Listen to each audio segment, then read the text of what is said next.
ዛሬ በአላህ ፍቃድ የአንድን ትልቅ ቤተሰብ ገድል እናነሳለን። አሉ ዒምራን ቁርአን ላይ ከበቀራ ቀጥሎ ስያሜ ስለተሰጠው ቤተሰብ የዒምራን ቤተሰቦች እነማን ናቸው? ብሎም የነሱ የጽዳት መገለጫ ስለሆነችው መርየም ዓለይሃ ሰላም እናነሳለን። ይህን ርዕስ የመረጥንበት መሰረታዊ ዓላማ አሁን ባለንበት የፈተና ወቅት የሶሻል ሚዲያ አብዮት ወጣቱ ለስሜት ቅርብ እንዲሆን አስገዳጅ ሁኔታዎች ባሉበት ተጨባጭ ቁጥብነት፣ ጽዳት፣ ራስን መጠበቅ በተለይ ለሴቶቻችን ለልጆቻችን መርየምን ዛሬ ተምሳሌት አድርገን እናነሳለን። የብፁዕነት መገለጫ ራሷን የጠበቀች አላህ ያከበራት ከዓለማት ሴቶች በዘመኗ ከነበረውት የመረጣት መርየም ዓለይሃ ሰላም አላህ ያከበራት ያላቃት ሴት ቁርአን ውስጥ በሴት ስም የተጠራ ምዕራፍ የለም የሷ ስም ቢሆን እንጂ ሱረቱ መርየም።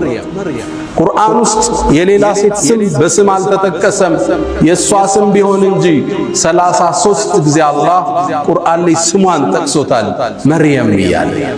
እንዴት ቢያከብራት፣ እንዴት ቢያልቃት፣ ምን አይነት ሴት ሆና አግኝቷት ነው አላህ። እንዴት ነው ከፍታዋን የሰቀለው። የሙሳን እናት ሲጠራ ኡሙ ሙሳ ሲል፣ የሙሳን እህት ሲጠራ ፈቃለት ሊኡክቲሂ ቁሲ እህቱ ሲል፣ አሲያን የጽናት ተምሳሌት የሆነችውን የፊርዓውን ሚስት እምራአቱ ፊርዓውን ሲል፣ የመርየምን እናት ራሱ ሐናን አላህ ራሱ እምራአቱ ዒምራን ሲል፣ መርየምን ግን በስሟ ጠቅሷታል። ይቺ ሴት ማን ነች? ገድሏስ፣ ቁጥብነቷስ፣ ራሷን ክብሯን መጠበቋስ፣ የአላህ የተአምር መገለጫስ እንዴት አደረጋት? የዛሬ ቆይታችን ላይ እናወሳዋለን። ጉዞዎች ሁሉ ከቤተሰብ ይጀምራል። የመርየም አባት ዒምራን ይባላል። ዒምራን የተከበረ የአላህ ባሪያ ነው። ነቢይ አይደለም። ልብ በሉ፣ እንደኔና እንዳንተ ግለሰብ ግን አላህን የሚፈራ ዓቢድ፣ ዒባዳው የበዛ ስጁዱ የረዘመ ዚክሩ የበዛ የአላህ ምርጥ ባሪያ ነው። ትልቁን ምዕራፍ አላህ ከበቀራ በኋላ ያለው አለ ዒምራን የዒምራን ቤተሰቦች አሉ። ይህ ቤተሰብ ታሪክ ሰርቷል፣ ትውልድ ለውጧል፣ የአላህ ተአምር መገለጫ ሆኖ አልፏል። ሊወሳም ግድ ይለዋል። አላህ ከመረጣቸው ባሮች ውስጥ አንዱ ይሄም ቤተሰብ ነው። ኢነላህ ያንተ ጌታ አላህ ኢነላህ አስጠፋ አደምን መረጠ፣ ወኑሐን ኑሕን መረጠው፣ ወአለ ኢብራሂም የኢብራሂምን ቤተሰብንም መረጠ፣ ወአለ ዒምራን የኢምራንንም ቤተሰብ አላህ መረጠ። ዓለል ዓለሚን በዓለማት ካሉት ሁሉ ذርየተን ባዕዱሃ ሚን ባዕድ ወላሁ ሰሚዑን ዓሊም። የተመረጠ ቤተሰብ። እዚህ ቤተሰብ ውስጥ አንዲት ብፁዕ ልጅ ወጣች። እሷም ኡሉል ዐዝም ሚነ ሩሱል ከሆኑት ውስጥ አንዱን ነቢዩላህ ዒሳን ኢየሱስን ለመውለድ በቃች። ታሪኩ የሚጀምረው እንዲህ ነው። እናቷ ሐና አንድ ልጅ ወልዳ መውለዷ ተቋርጦባት ነው። አላህ ልጅ እንዲሰጣት በጣም ለመነች። ከዓመታት በኋላ አላህ ከዒምራን ከባሏ እንድታረግዝ አላህ ፈቀደ። ያኔም ጽንስ ማህዟን ስታቅ አንድን ዱዓ ወደ ሰማይ አሻገረች። ልብ በሉ፣ አንዲት ሴት ነች። ያወራችው ኖሬ ግን አላህ ተቀብሎት ቁርአን ውስጥ ተረከለ። አንተ አታቅም ያረከውን ዱዓ የዓለማት ጌታ ተቀብሎ አስተላልፎት ፈጽሞልህ ሊሆን ይችላል። አላህን ተመሳጠረችው። ኢዝ ቃለት እምረአቱ ዒምራን ይላል ቁርአኑ ላይ። ልክ ስትቀሩት ልባችሁ በሐሳብ ይጎላል፣ በትዝታ ይዋኛል። ያን ቤተሰብ ትናፍቁታላችሁ። ኢዝ ቃለት እምረአቱ ዒምራን ኢዝ ቃለት ሚለው ላይ ተፍሲሩ እዝኩር ሚለው ቃል ወድቋል። አንተ መሐመድ የዒምራንን ባለቤት እንዲህ ባለች ጊዜ የሆነውን ለኡመቶችህ አውሳ። እዝኩር ሚለው ወድቋል ብላለች። ረቢ ጌታዬ እኒ ነዘርቱ ለከ ማ ፊ በጥኒ ሙሐረረን፣ ማኅፀኔ ውስጥ ያለውን ጽንስ እኮ ለአንተ ነፃ አገልጋይ እንዲሆን ቃል ገባዋለች። ሰጥቼዋለሁ፣ የአንተ አገልጋይ ይሁን ሲወለድ በይተል መቅዲስን መስጂድህን አገልጋይ ይሁን ነይቼዋለሁ አለች። ማ ፊ በጥኒ ማ ምንለው ሐርፍ መውሱል እንለዋለን በነህው ቋንቋ يفيد العموم ጥቅል ነገር ነው የሚያስዘው። ሆዴ ያለውን የቱሉም ነገር ላንተ ነይቼዋለሁ። ወንድ ይሁን ሴት፣ ሁለት ይሁኑ ሶስት ላንተ አገልጋይ ይሁን። አረገዘች። ከመውለዷ በፊት ባሏ ዒምራን አልፏል። ስለዚህ ባል ስለሌላ የተወለደው ሴትም ይሁን ወንድ እሷን ሊያግዛት ነው የሚገባ። እሷ ግን ለአላህ ሰጠች። ሆዴ ውስጥ ያረገዝኩትን ጌታዬ ላንተ ሙሐረረን ነፃ ሲሆን አድርጌዋለሁ። ከዛስ ምን አለች? ፈተቀበል ሚኒ ተቀበለኝ። ስራ ሰርተህ መቀበል ማለት ቀቡል፣ አላህ በውዴታ ሲቀበልህ ቀቡል ይባላል። እዛ ነው ነቢዩላህ ኢብራሂምና እስማዒል የከዓባን ግንብ እያነሱ ረበና ተቀበል ሚና ኢነከ አንተ ሰሚዑል ዓሊም፣ ጌታችን ተቀበለን። ኸይር ትሰራለህ፣ ቁርአን ትቀራለህ፣ ዘካት ትሰጣለህ፣ እንዲቀበልህ ግን ሰማይን ታንኳኳለህ። ጌታዬ ተቀበለኝ አለች። ኢነከ አንተ እኮ ሰሚዑን ዓሊም፣ ሰሚነ አዋቂ ነህ፣ ዱዓዬን ትሰማለህ፣ ዓሊም ንያዬንም የውስጤን ታውቀዋለህ ብላ ሰማይን አንኳኳች። ፈለማ ወضعتها ልክ ስትወልድ ግን ወንድ አልነበረም፣ ሴት ተወለደች። የጠበቀችው ወንድ ሆኖ ዳዕዋን የሚያግዝ የዒምራንን የባሏን ኃላፊነት የሚወጣ መስጂድ የሚኸድም በኒ እስራኤሎችን ለማቅናት የሚታገል ሰው እንዲሆን ነው ንያዋ። ሴት ወለደች፣ ደነገጠች። ቃለት ብላለች ረቢ ወضعتها ኡንሳ፣ ሴት እኮ ወለዱ። ሴት ደግሞ እንደ ወንድ አይደለም። አላህ ምን እንደወለደች ጠቅቆ ያውቃል። ግን ይሁን አለች። ወኢኒ ሰመይቱሃ መርየም፣ ስሟን መርየም ብየዋለሁ። መርየም ማለት የአላህ ባሪያ አገልጋይ ማለት። ሴትም ትሁን ላንተ አገልጋይ ግን ቃል ገብቻታለሁ። ከዛ ባስከተለች አንድ ወፍራም ዱዓ ወኢኒ ኡዒዙሃ ቢከ ወዙርየተሃ ሚነ ሸይጣን ረጂም፣ እኔ እኮ እሷንም ይሁን ከእሷ በኋላ የሚመጣውን ትውልድ ከሸይጣን እንድትጠብቃቸው ጠይቀሃለሁ። ይህ አንዲት ሴት ያደረገችው ዱዓ። የአዛኞች አዛኝ አላህ ግን ዱዓዋን ተቀበላት። ፈተቀበለሃ ረቡሃ ቢቀቡልን ሐሰን፣ ጌታሃም ስጦታዋን ነድሯን ተቀበላት። መርየምንም ወአንበተሃ ነባተን ሐሰነን፣ አሳምሮ መርየምንም አሳደገልን። ልብ በሉ ዒምራን ስለሌለ አባት ነበር ለልጅ ስም የሚያወጣው፣ አባቷ ግን የለም። መርየም ስትወለድ የቲም ነች። እሷ ነው ስም ያወጣችላት። ወኢኒ ሰመይቱሃ መርየም፣ መርየምን አላህ ጥበቃ አደረገለት። ስትወለድ ሸይጣን አልነካትም መርየም። ነቢዩና ሙሐመድ ሰለላሁ ዐለይሂ ወሰለም كما في البخاري من حديث أبي هريرة، أبو هريرة باسترالفوت لي ما من بني آدم يولد، يا آدم نجيكو ما يولد مانم نبياتم رسولوች ሸይጣን ሆዳቸውን ሲወለዱ ጠላትን ሚነቱ ሊገጽ ሆዳቸውን ሕፃኑን ይመታዋል። ያኔ ፈየስተሂሉ ሷሪኸን፣ ሕፃኑ ያለቅሳል። እዛ ነው የሚጀምረው። መጣህ ብሎ ነው የሚቀበለው። መርየምንና ልጇን ሲቀራሉ ነቢዩ ዓለይሂ ሰላቱ ወሰላም። ፈተቀበለሃ ረቡሃ ቢቀቡልን ሐሰን፣ ለሌላ ነቢያቶች ያልሰጠውን ዕጣ ለእሷና ለልጇ ለልጅ ልጇ አላህ ተቀበለ። አንተ የምታደርገው ዱዓ የሰማይን በር ከፍቶ ተአምር ሊፈጽም ይችላል። ይህን ነው አላህ ሊያስተምረን የፈለገ። መርየምም ማደግ ጀመረ። እናቷ ለቤተል መቅዲስ አገልጋይ ነይታታለች። ስለዚህ ወደዛ የምትሄድበት እድሜ ሲደርስ ሴት ነች። መስጂድ ውስጥ ገብታ እንዴት ታገልግል? እዛ ውስጥ እንዴት ነው የምትኖረው? ማን ይንከባከባል? ኃላፊነት የሚወስድ ሰው ያስፈልጋል። መጣችና ዘከሪያ የመጀመሪያ ልጇን ያገባ ባሏ ነው ነቢዩላህ ዘከሪያ። መጣች፣ ጥያቄ ያቀረበች፣ መርየምን ተረከቡኝ አለች።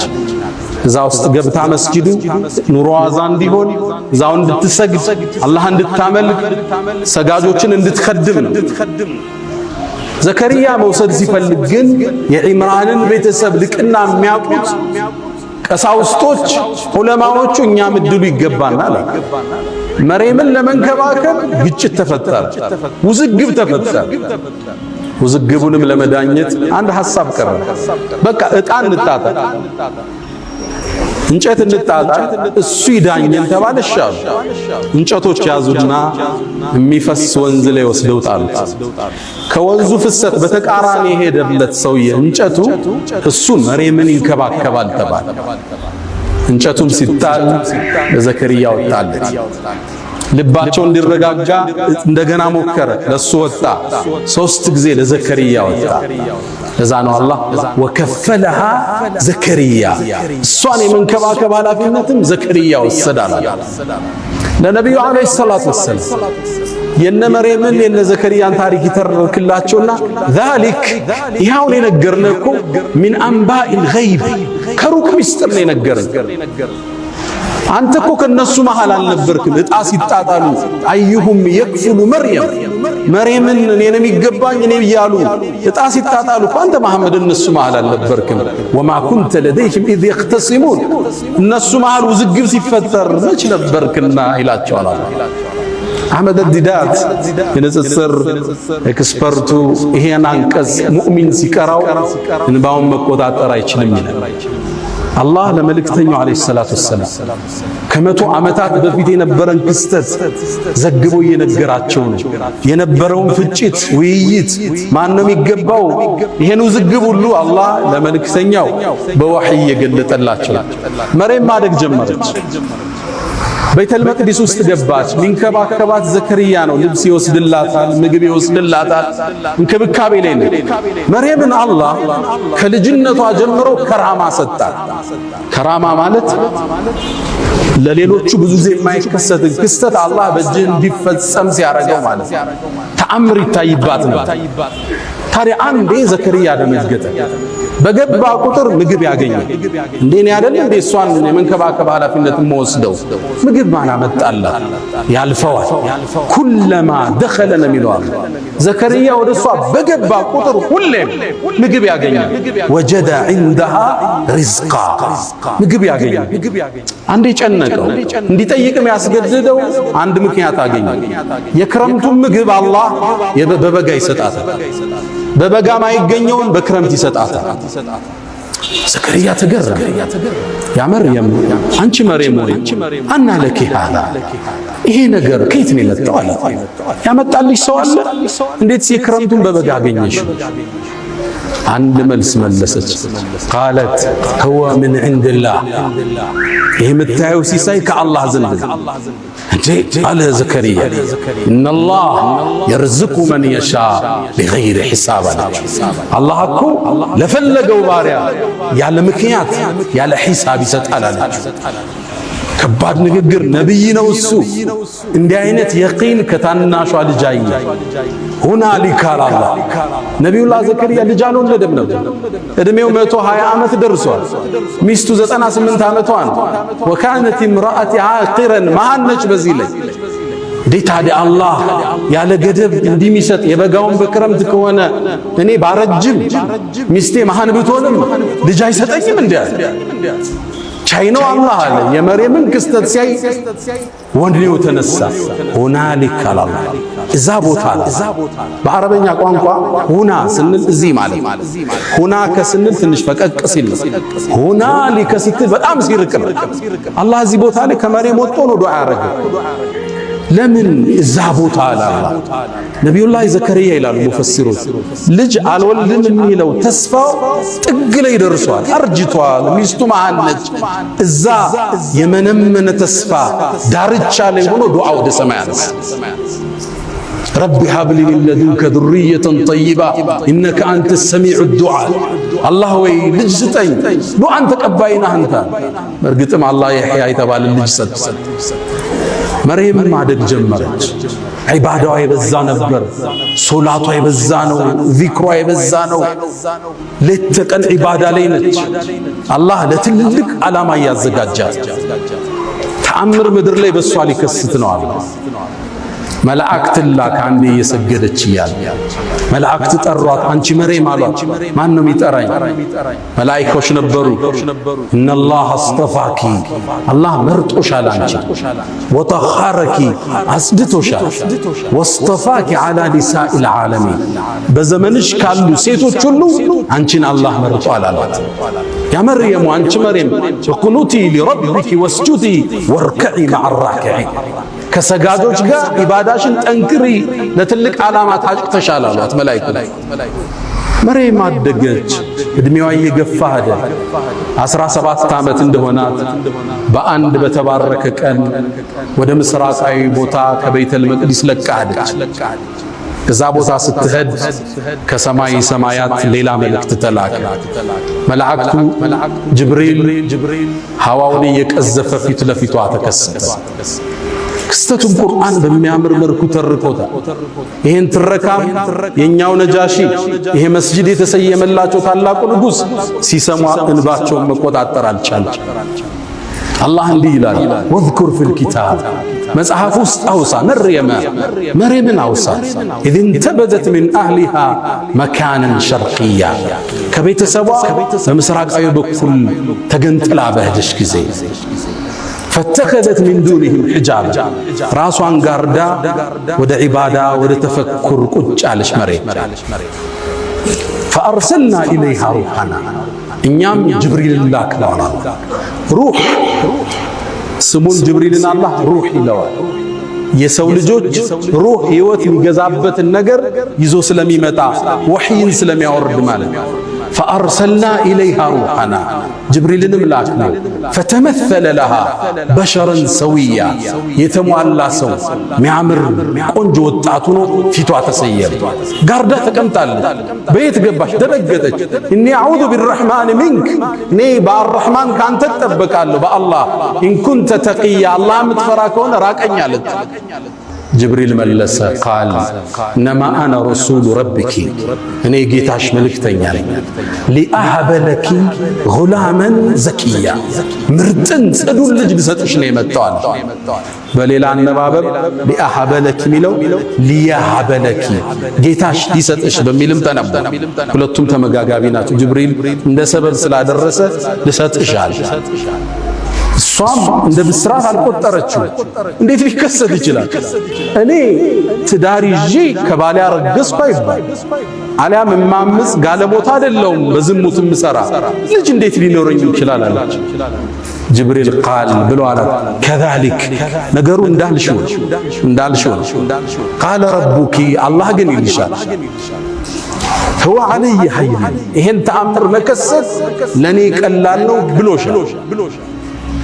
ወሊነጅዐለሁ አየተን ሊናስ አላህም ለሰው ልጆች ምትወልጂውን ልጅ የተአምራት መገለጫ ሊያደርገው ወረሕመተን ሚና ከአላህም ዘንድ እዝነት ሊሆን እሱን ለተከተሉት ወካነ አምረን መቅድያ መርየም ይሄ ጉዳይ ከላይ ውሳኔ አልፎበታል አላት ጅብሪል። ከዛም ነቢዩ ዓለይሂ ሰላቱ ወሰላም ይላሉ ጅብሪል ወደ ማዕፀኗ እፍ አለባት። መርየም ወዲያውኑ አረገዘች። ስታረግዝ እቺ ብዙ ሴት ነች፣ በዒባዷ የምትታወቅ ነች። እርግዝናዋን እንዴት ትግፋው? እንደምንም ደብቃ በአምልኮ አሳለፈች። ዘከርያ ተንከባካቢዋ ነው። ሲያያት ያረገዘች መሰለች። ከዛም ጠጋላት። አንቺ መርየም አላት አንድ ዘር ያለ ሌላ ዘር ይበቅላል እንዴ አላት። እየጠየቃት መጀመሪያ ዘር የፈጠረው ያለ ዘር አይደል አለች። መልሷ ከበደው። አስከተለላት አንቺ መርየም ወይ አንድ ሰው ያለ አባት ልጅ ሊኖረው ይችላል እንዴ አላት። አዎን አባታችን አደም ያለ አባትም ያለ እናት አይደል የተወለደ አለች። መልሷ ከበደው። ፊት ለፊት መጣላት። መርየም ሆይ አርግዘሻል እንዴ? ሚስጥሩን ነገረችው። ዘከርያ ሆይ መላእክት መጥቶ አብስረው ከሰማይ መላእክ መጥቶ እንዲህ ተከስቷል ብላ ነገረች። ዘከርያ ይህን ክስተት ያቅናል። ምጧ እየጨመረ ሄደ። ማንተኗ እርግዝናዋ በትክክለኛው የሙፈሲሮቹ ንግግር 9 ወር ቆይታለች። የመጨረሻ የመውለጃ ጊዜዋ ሲደርስ ተገንጥላ ከቤተሰቦቿ ራቀች። አዋልዱኝ እንዳትል ከማን አረግስኩ ልትል ታገሺ ብሏታል አላህ። ተአምር ሊከሰት ነው ብሏታል። ብቻዋን ርቃ ሄደች። መካንን ቀስያ ነው ብለዋል። ከዛም የደረቀ የቴምር ዛፍ አለ፣ እሱን ተደገፈች። ምጡ መጣባት። ልብ በሉ የ17 ዓመት ወጣት፣ በዚህ ላይ ድንግል ነች። አዋራጅ በዙሪያዋ የለም። ምጡን ብቻዋን እያማጠችው። ምጥ ከባድ ነው ድንግል ለሆነች ሴት። ታዲያ መሬም ልትወሳ ይገባት። ምጥ ውስጥ ስትገባ ልጁ እየተወለደ ነው። አመማት። ከዛ ደግሞ ልጁን ወልዳ ይዛው ልትሄድ ነው። የታመጣሽ ሊባል ነው። አባቱ ማን ነው ሊባል ነው። ጭንቅላቷ ፈረሰ። ፈቃለት ያ ለይተኒ ሚቱ ቀብለ ሃዛ፣ ከዚህ በፊት ሙቼ በነበር ምን አለ። ወኩንቱ ነስየን መንስያ፣ ተረስቼስ በነበር አለ። ወዲያው ዒሳን አላህ አወጣው። ልጇን ኢየሱስ ተወለደ። ፈናዳሃ ሚን ተሕቲሃ፣ መላኢካን የተጣራት አሊያም ልጇ ነው ይባላል። ልጇ የሚለው ቀውል አሳሕ ነው። ምነው ለሚቀጥለው ተአምር መንደርደሪያ ስለው። ፈናዳሃ ሚን ተሕቲሃ፣ አላህ ዒሳን አናገረው ከሆዷ እንደወጥ። አትዘኝ፣ ብይ፣ ጠጪ፣ ውሃም እዚህ አለ፣ ዛፉንም መታ መታ አርጊው፣ ቴምሩንም በያለ። ተረጋጋች። እሱም በላች፣ ውሃውን ጠጣች፣ ኃይሏ ተመለሰ። ይሄን ሕፃን ልጅ አዝላው መርየም ወደ በኒ እስራኤሎች መጣች። ድሮም ክፍተት የሚፈልጉላት ብዙ ሰዎች ነበሩ። በዒባዳዋ መሻይኾቹን ሁሉ በልጣ ጥርስ የነከሱባት ብዙ ናቸው። ይሁዶቹ አይወዷትም ነበር።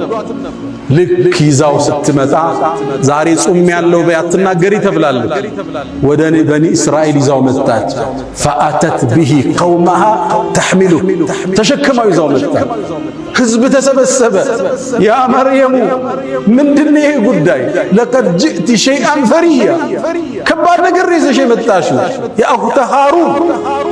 በነሱ አገር ሃሩን የሚባል ሰውዬ ነው። በዒባዳው የታወቀ ነው ከወንዶቹ። ስለዚህ እሷንም እንደ ሃሩን በዒባዳዋ ጠንካራ ነች ነበር የምትባል። አንቺ የሃሩን ጓደኛ መሳይ ሆይ ምንድነው ያመጣሽብሽ? አባትሽ መጥፎ ሰው አልነበር፣ እናትሽ ዝሙት ሰሪ አልነበረች። ይሄ ልጅ የት መጣ? መቼ ነው ያገባሽው? ከየት ወለድሽ? ፈአሻረት ኢለይ፣ ጾም ያለው በይ ተብላለች። ወደ ነቢዩላህ ዒሳም አመላከተች። ሕፃን ነው ገና የተወለደ ጫቅላ ነው። ከዛ ተገረሙ። ከይፈ ኑከሊሙ መን ካነ ፊል መህዲ ሰብያ፣ እንዴት የታዘለ ሕፃን እናወራለን? አትቀልጅብን፣ ምንድነው ሚስጥሩ አለ አላህ። ነቢዩላህ ዒሳን እጇ ላይ ያለ አናገር። ቃለ ኢኒ ዓብዱላህ፣ እኔ አላህ ባሪያ፣ አታኒየል ኪታብ፣ ለወደፊት መጽሐፍን ይሰጠኛል። ወጀዓለኒ ነቢያ፣ ነቢይም አድርጎኝ፣ ወአውሳኒ ብሰላቲ ወዘካቲ ማዱምቱ ሐየን ወበረን ቢዋሊደቲ፣ መርየምንም ሊያጽናናት ነው ለእናቴም ደግ አድርጎኛል። ወለም የጅዐልኒ ጀባረን ሸቂያ ወሰላሙ ዐለይ፣ እናቱን አሁንም እያጽናናት ነው። በእኔ ላይ ሰላም ይስፈናል ሕፃኑ ኢየሱስ። ወሰላሙ ዐለይ የውመ ውልድት ወየውመ አሙት ወየውመ ኡብዐሱ ሐያ። አላህ ያለ አባት ልጅ ፈጥሮ ለበኒ እስራኤል አሳያቸው።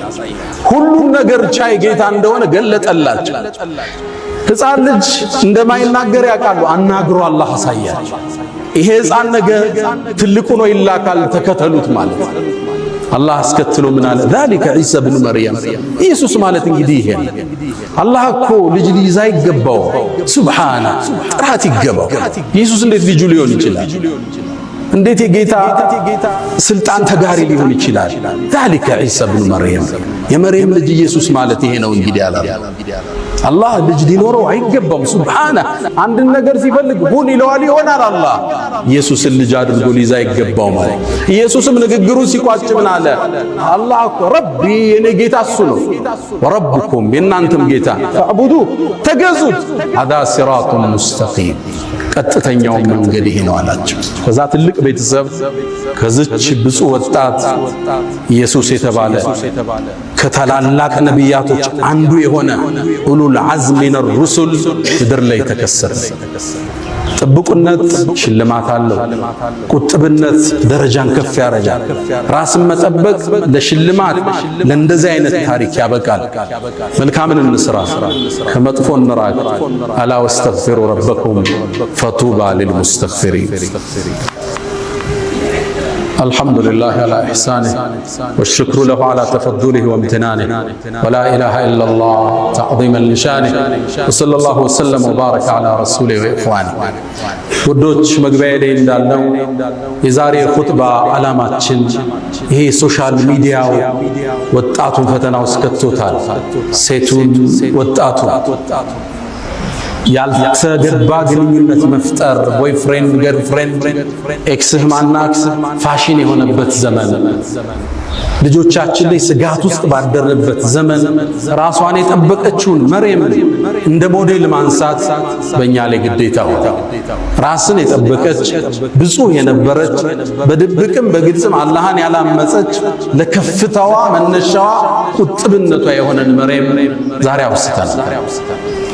እንደምታውቁት ወደ ስሜት የሚጠራን ነገር ብዙ ማዕበሉ ከባድ። ድሮ ሴት ለማየት ከቤት መውጣት ግድ ይላል። አሁን እጆች መሃል የዓለም ሴቶች አሉ ሞባይል ውስጥ። ይህን ፈተና ማለፍ ለዚህ ወጣት ፈታኝ የሆነበት ዘመን ተደብቆ የሚጎረጉረው ነገር ብዙ ነው። ድብቅነት ተደብቀ የምታደርገው ኻፊደቱን ራፊዓ ሚሰቅልህ የሚጥልህም እሱ። አደባባይማ ችግር የለም ለሰው ልታስመስል ትችላለህ። ግን አንተና ሞባይል ብቻችሁን ስትቀመጡ፣ አንተና ሴክሬታሪ ብቻህን ስትሆኑ፣ አንተና እገሊት ብቻችሁን ስትሆኑ ያኔ አላህ አንተን ያያል። መርየም ራሷን ጠበቀች። ከፍታን አላህ ሰጣት። ለምእመናንም ሞዴል አደረጋት። ወለቲ አሕሰነት ፈርጃሃ ያቺ ሀፍረተ ገላዋን የጠበቀችው ብሎ አላህ በክብር ያነሳት። ብዙ እህቶቻችንን እንመለከታለን ሶሻል ሚዲያ ላይ ቭሎግ ሰሪ ሆነዋል። ከንግድ ጋር ማይገናኝ ጀስት ራስን ለመሸጥ ቁንጅናን ለመግለጽ ትዳርን ለመፈለግ ቲክቶክ ላይ ልታያቸው ትችላላችሁ። ይሄ ቦታው አይደለም። ትልቁ ወሲያዬ ብዙ ወንዶች እዛ አደባባይ ላይ የሚያገኟትን ሴት ለትዳር አይፈልጓት። አንዱ ገርል ፍሬንድ ያዘኝ ትላለች፣ አንዷ የተወበተች ልጅ ታሪኳን ሲትጽፍ፣ ከዛም በፍቅር ቆየንና ሊያገባ ፈለገ። እንደሚያገባኝ አውቃለሁ፣ ሰርጋችን መቼ ነው ስለው እኔ እኮ ለትዳር ያንቺ አይነትን ሰው አልፈልግም ለጊዜያዊ ቆይታ ነው እንጂ አለ። እኔ ለትዳር የምፈልገው እኮ ወንድም አታውቅ፣ ሶሻል ሚዲያዋ ብዙ ረብሻ ውስጥ የሌለች ቁጥብ የሆነች የልጆችን እናት ነው የምፈልጋት። አንቺ እኮ ከወላጆችሽ ከሰረኩሽ እኔ ከኔ ማትሰረቅበት ምን ምክንያት አለሽ? ሴቶች ራሳችሁን ጠብቁ። ቦይፍሬንድ የሚፈልጋችሁ ካለ ለሽግግር ነው፣ ለትዳር እንዳታስቡ። ሌላኛው አንዱ ቦይፍሬንድ አውሎ ቆይ ከዛ ልጋባ ስትለው አንቺ ሙእሚን ነሽ አላት። አዎ አለች። ኢነመል ሙእሚኑነ ኢኽወቱን አላት ይባላል። ታዲያ ሙእሚኖች እኮ ወንድማማች ናቸው አላት። እኔና አንቺ ፋሚሊ ነን እንጂ ባለትዳር መሆን አንችልም። ራስን መጠበቅ መልካም ዕጣን አያስመልጥም፣ ሽልማትን አይቀማም። ወዳጆች የነቢዩላህ ሹዓይብ ልጅ ወደ ሙሳ ስትመጣ አመጣጧን አላህ ገልጾታል። ወጃአት ኢሕዳሁማ ተምሺ ዐለ እስትሕያ ራሷን ጠብቃ መጣች። ሙሳን የመሰለ አላህን ያናገረን ነቢይ ማግባት ቻለች። ሐያዋ ከትዳር አላገዳት። ቁጥብነቷ ታላቁን የአላህን ነቢይ በማግኘት ልትሸለም ተደረገች። ትልቁ መልእክት መርየምን ያነሳንበት ራሳችን እንጠብቅ። ወጣቶች በተለይ ሴቶች የምንሰማው ታሪክ ብዙ ነው። የብዙ ሰዎች ሕይወት እየተበላሸ ፊውቸራቸው እየጨለመ መጫወቻ እየሆኑ ነው የወጣቱ። ራስን መጠበቅ ለቁም ነገር እስክትደርሱ ቤተሰብ ሸልሞ እስኪድራችሁ ድረስ ስሜትን ማድረግ፣ ራስን መቆጠብ ከመርየም የምንማረው ታሪክ ነው። ሁለተኛ ከኹጥባችን የምንወስደው የወላጅ ዱዓ ያረገችው ማነች? የመርየም እናት ነበረች። አላህ ግን ዱዓዋን ተቀብሎ እሷንም የመርየምን ዘሮችንም ከሸይጣን አላህ ጠበቀ። መርየምን ለከፍታ አበቃት። ወላጆች ልጆችን በማሳደዛው ተቸግረናል። ሞባይል ትቀማዋለህ፣ ዙር ሞባይል ያነሳል። ቲቪ ሲዘጋበት እዛኛው ጋር ይገባል።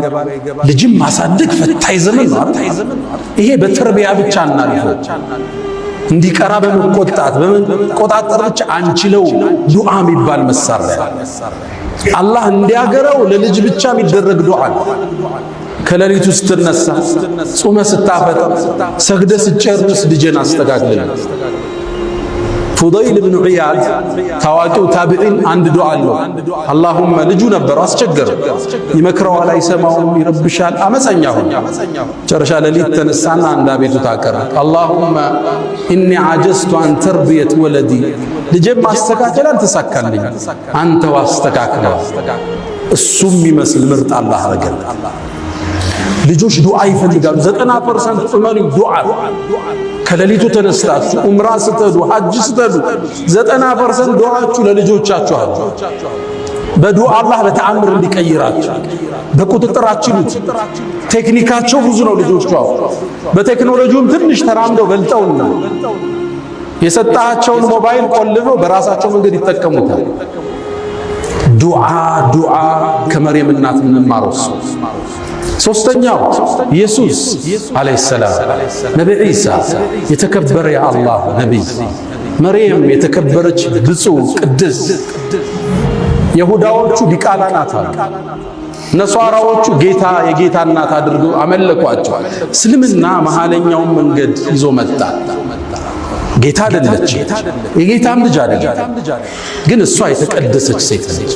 ቁርአን ውስጥ ስሟ 33 ጊዜ የተጠቀሰች ሴት ነች። ብፁዕ ነች። ጅብሪል መጥቶ መንፈስን የከተተባት ሴት ነች። ክብሯን አላህ እስልምና አጎል። ይህም ብዙዎቹ ያሉ አስታውሳለሁ። እስር ቤት ላይ ያለን ብዙ ሰዎች እስልምናን ተቀብለዋልና አንዴ ከአንዱ ጋር ክርክር ሳደርግ እስልምና ሊቀበል ወሰነና መጨረሻ ግን እኔ እኮ ኢየሱስን ወደዋለሁ፣ እንዴት ነው ጥዬ የምመጣ አለኝ። ኢየሱስን ጥለህ እንዳትመጣ አለ። ጥለህ ከመጣማ ሙስሊም አትሆንም አለ። እንዴት አለ? እስልምና ሁሉም ነቢያቶችን ካልተቀበለ አንዱን ከዘለልክ እምነት ሙሉ አይደለም አለ። እንዴት አለ? አብርሃምንም ሙሴንም ኢየሱስንም መሐመድንም ካልተቀበልክ ሙስሊም አይደለህም አለ።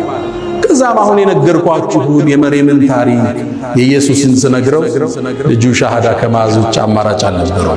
አብዛኞቹ መርየም እኛ ዘንድ ያላትን ቦታ ቁርአን እንዴት አክብሮ እንደጠራት እሷን አይደለም የእናቷን ዱዓ የሐናን ጠቅሶታል። የአባቷን የቤተሰቡን ስም ምዕራፍ አድርጎታል። አለ ዒምራን የኢየሱስን ተአምር ንገረው። አለ ዒምራንን አልፈ ሱረቱን ኒሳ አልፈ ሱረቱል ማኢዳ ትገባለህ። እሱ ስለ ኢየሱስና ስለ ሐዋርያቶች ነው የሚያወራው። አላህ ከሰማይ እንዴት ማዕድ እንዳወረደላቸው ሱረቱል ማኢዳ አያውቁም። አብዛኛው ሲያውቁ ግን አሁን እየጎረፉ አልሐምዱሊላህ ረብል ዓለሚን። ሌላው አራተኛ የምናወሳው በዚህ ኹጥባችን ላይ ከመርየምና ካለ ዒምራን ታሪክ የምንማረው የነቢዩን ሰለላሁ ዐለይሂ ወሰለም መልእክትን በትክክል የማድረስ ከፍታ ታያዋል። ነቢዩ ታማኝና እውነተኛ ናቸው። በለገ ሪሳላ መልእክቱን አድርሰዋል። ስለ መርየምና ስለ ልጇ የተናገሩት ሐዲስ ተአማኝነታቸውን ይገልጣል። ምን አሉ? ማሚን መውሉዳ ቡኻሪ ላይ አቡ ሁረይራ ባስተላልፍ ዘግብ ማንም ሰው እኮ አይወለድም ሸይጣን ሲወለድ ሆዱን የነካው ቢሆን እንጂ የቆነጠጠው ቢሆን እንጂ ያን ያለቅሳል። መርየምና ልጇ ሲቀሩ ማንም ማለት ነቢያቶችን ሁሉ ማለት ሩሱሎችን ሁሉ ራሳቸውን አላካተቱ። አዎ ነቢዩ ከመርየምም ከዒሳም በደረጃ ይበልጣሉ። ነቢዩላህ ኢብራሂምም ይበልጣሉ፣ ሙሴም ይበልጣሉ። ግን እቺ በእናቷ ስፔሻል የተሰጣቸው ሽልማት ነቢዩ ራሳቸውን አላካተቱ። ስታስተላል በውሸት መድመቅ የለብህም። ያልተሰጠህን ወደ ራስ መጎተት የለብህም። የነቢዩ ሰለላሁ ዐለይሂ ወሰለም የአማና ጥግ እዚህ ሐዲስ ውስጥ ታገኘዋል። ማንም የተወለደ የአደም ልጅ ሸይጣን ሆዱን የነካው ቢሆን እንጂ መርየምና ልጇ ሲቀር እኔንም አላሉ ነቢዩ ዐለይሂ ሰላም። እውነተኝነት የእስልምና የከፍታ ምንጭ። አንዴ ነቢዩ ዐለይሂ ሰላቱ ወሰላም ልጃቸው ሞተ። ልጃቸው ሲሞት ፀሐይ ተጋረደች። ሰሃባው ሁሉ ደነገጠ። የነብዩ ልጅ እኮ ስለሞተ ፀሐይ ተጋረደች። ያንተ ነብይ እውነተኛው ነብይ ሚንበር ላይ ወጡ። እናንተ ሰዎች ሆይ ፀሐይ የአላህ ተአምር ነች፣ ለአንድ ሰው መወለድ ወይም መሞት አትጋረድም። አንድ ትልቅ ጳጳስ ይህን ታሪክ ሰማ፣ እስልምናን ተቀበለ። ለምን ነው ታውቃላችሁ እንዴ? ይሄን እድል አግኝቶ ውሸተኛ ነብይ ቢሆን ያካብደው ነበር። ይሄ ፀሐይ አይደለም ሌላ አርሽ ላይ ተፈጥሯል ብለህ ነው የምታካብዳል? በጭራሽ በእኔ ልጅ መሞት አልተጋረደም። እውነተኝነት ነው እስልምና ላይ የሳባቸው። ኦሪየንታሊስቶች አሁን በነብዩ ላይ በእስልምና ላይ ትችት የሚጽፉት ብዙዎችን ያሰለማቸው አንድ ክስተት አለ። እዚህ መንበር ላይ ያወሳ ነው ሐዲሱል ኢፍክ፣ እናታችን አይሻ ዝሙት ሰራች ተብሎ ተወራ። ሲወራ አላህ መልስ አልሰጠም። ለአንድ ወር ሙሉ ወህዩን ዘጋው፣ ጅብሪል አልወረደም። ሰሃባው ታመሰ፣ ነብዩም ተረበሹ። ትርምስምስ አለ ወሬው ሁሉ። ኢተለቀውነሁ ቢአልሲነቲኩም እዛዛ ተቀባበሉት። ወር ወህይ ዘጋል። አንድ ኦሪየንታሊስት ምን ይላል? ነብዩ ነብይ ነው ነብዩ መሐመድ ይላል። ምክንያቱም በዛ ውጥንቅጥ ውስጥ ገብቶ ያለ ቁርአን ከኪሱ ቢሆን ኑሮ ልባት ሰጥቶ ይቋጨው። ወር ዝም አሉ። ዜና አልመጣም። ምን ይደረጋል? ይሄ ለሳቸው እውነተኝነት መገለጫ ነው። እውነት የእስልምና መገለጫ። የሌለንን ኮፍያ ለብሰን አንገንም፣ የሌለንን ብርሃን ወስደን አንደምቅ። ነቢዩ ዓለይሂ ሰላቱ ወሰላም በሌላ ክስተት አንዴ ሰሃቦቹ እሳቸውን በጣም አካበዱ። እኔን እኮ ከሙሳ አስበልጣችሁ አታውሩኛል። እኔ እኮ የውመል ቂያማ ጥሩምባው ሲነሳ ከቀብር ይወጣል። ስወጣ ነቢዩላህ ሙሳን የዓርሽ ምሰሶዎችን ተደግፎ አገኘዋል። ቀድሞኝ ተነስቶ ይሁን አሊያም ካልሞቱት አላህ አይሞቱም ያላቸዋል። ወኑፊኸ ፊሱር ፈሳኢከ መን ፊሰማዋት ወመን ፊል አርድ ኢላ መን ሻ አላህ በጥሩምባው የማይሞቱ ከሱ መሻ ውስጥ የከተታቸዋል። ሙሳም አምልጦ ይሁን እዚህ መሻ ውስጥ አሊያም ቀድሞ የተነስቶ እንደሆነ አላቀም። ከሱ በላይ አታጋኑኝ ይላል። ራሳቸውን ዝቅ ሲያረጉ ማለት ነው። እውነተኝነት የእስልምና መገለጫ የከፍታቸው መገለጫ ነው። አላ صلوا وسلموا على البشير النذير والسراج المنير وعلى آله وصحبه أجمعين. يا من تحبون النبي محمدا صلوا عليه وسلموا طول المدى، فصلاتكم وسلامكم نورا لكم بأمسكم وبيومكم ولهم غدا. إن الله وملائكته يصلون على النبي يا أيها الذين آمنوا صلوا عليه وسلموا تسليما. اللهم صل على محمد وعلى آل محمد كما صليت على إبراهيم وعلى آل إبراهيم، وبارك اللهم على محمد وعلى آل محمد كما باركت على إبراهيم وعلى آل إبراهيم في العالمين إنك حميد مجيد.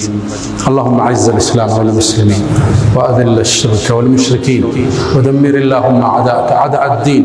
اللهم انصرنا في أهل غزة، اللهم أرنا فيهم عجائب قدرتك، اللهم كن لهم عونا ونصيرا يا أرحم الراحمين. اللهم لا تدع لنا في مقامنا هذا ذنبا إلا غفرته، ولا هما إلا فرجته، ولا دينا إلا قضيته، ولا مريضا إلا شفيته، ولا غائبا إلا رددته، ولا حاجة من حوائج الدنيا والآخرة إلا قضيتها يا أرحم الراحمين. اللهم ربنا آتنا في الدنيا حسنة وفي الآخرة حسنة وقنا عذاب النار. ألا فأقم الصلاة.